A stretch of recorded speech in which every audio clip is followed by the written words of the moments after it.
a pretty one, Ulysses.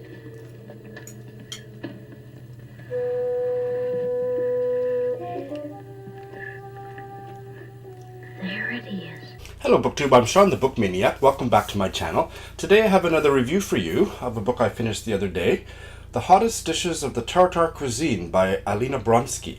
This was a 2010 novel published in Germany, in German, and then translated from the German and published in 2011 in English. This was a crazy, deeply entertaining novel that I really liked, despite the characters, especially the narrator protagonist, Rosa, who's this, I don't know how old she is, maybe 50-something, Russian lady of Tartar descent, living somewhere in Russia. I didn't catch where, but it wasn't like Moscow or St. Petersburg. And she is so full of herself, to the point of delusions of grandeur and other delusions. Such an egomaniac that you can't help but be fascinated. Rosa just was one of the most engaging narrators of a novel that I've read in a long, long time. If you like this book, it's not for the writing's fine, but the really fascinating character study of a deluded mother and grandmother trying to make space inside herself, beside her huge ego, for some family love and to try to take care of her family. So the novel opens when her teenage daughter gets pregnant. Her daughter says she must have got kind of an immaculate conception, dream insemination or something. And her mother, Rosa, agrees, thinks to herself, and tells us, the reader, that her daughter is so butt ugly that nobody would have come near her. So the granddaughter's born. So the daughter is Sophia and the granddaughter is Aminat. Rosa has nothing good to say about Sophia. It's not that she hates her, but she just thinks she's an inferior human being compared to her own, Rosa's, beautiful, wonderful self. But she dotes on Aminat, who's pretty like her.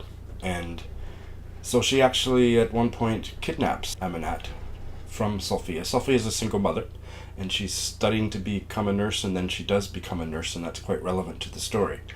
And the story is just madcap, but we're told it through the perspective of this egomaniac who is hilarious. There's some awful things that she does and awful things that happen. There's some tragedy in the story, but it's also a really rich comedy. I read one review that said that this was like and I'd never heard this term, and I'm probably going to massacre the French pronunciation, but a folie à deux, like a delusion shared by two people. And I guess all literature is that, but this, because she sucks you right in, and you're always second-guessing her and yourself, like, is she really that great? Are these other people really that bad? It's really well done. So if you like novels with unreliable characters, I highly recommend it. It's also really funny in places.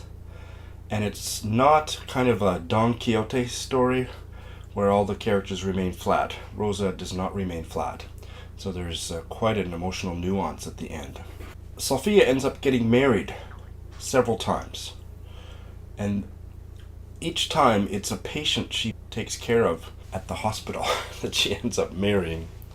And here is a little bit of a longer passage where Rosa is coaxing, or coax is too soft of a word, but really putting pressure on Sophia to make a move on a comatose German in her care.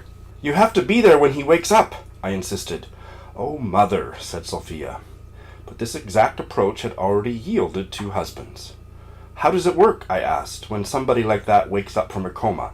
Can they speak right away?" "It varies a lot, mother, but for the most part, no." "And can you tell right away whether or not the person can remember things from before the accident?"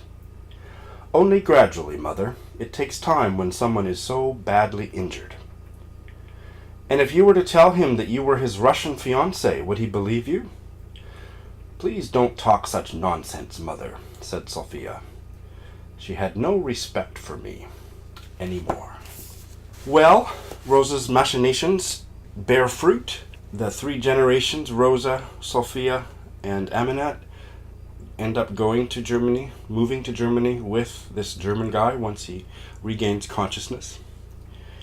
And there's a creepy side to that story because he's much more interested in 12-year-old Aminat than her 30-year-old mother. There's a creep factor that Rosa encourages, but you wonder how far she would let it go. So that's a part of the interest in the story, but that is creepy, so some readers might not like that. I don't want to say too much more about it to give anything away, but yeah, there's that element to the story. She dotes on Aminat. Aminat grows into a teenager, but for many good reasons ends up hating her grandmother, and she says to her one day, "I don't want an evil grandmother. Stop being so mean to my mom." And in her own consciousness and on the page, we find, as usual, Rosa saying, "How dare she think of me as a grandmother? I'm young and beautiful. I've still got a beautiful body." And that's the kind of self-talk and narrative voice that we experience. So it's by turns funny and deeply offensive. I'm laughing as I say that. It's in a way a kind of a morality tale and just a wonderful character study. I didn't love this novel, but I really, really liked it. It was a 4-star read for me. I can't think of anything bad to say about it. I really liked it. I was fascinated. There's an emotional nuance. There is a sense in which Rosa does stretch and grow after some tragedy at the end. But more than that, there's a sharp turn in the narrative on the last 2 or 3 pages that just came out of nowhere, and usually I hate that, but here I thought it was the most perfect ending to this crazy, zany story. So I loved the ending. So I highly recommend it. If you like unreliable narrators and kind of dark comedies, this is one maybe for you. Has anybody out there read it? Please let me know in the comments below. Thanks for watching.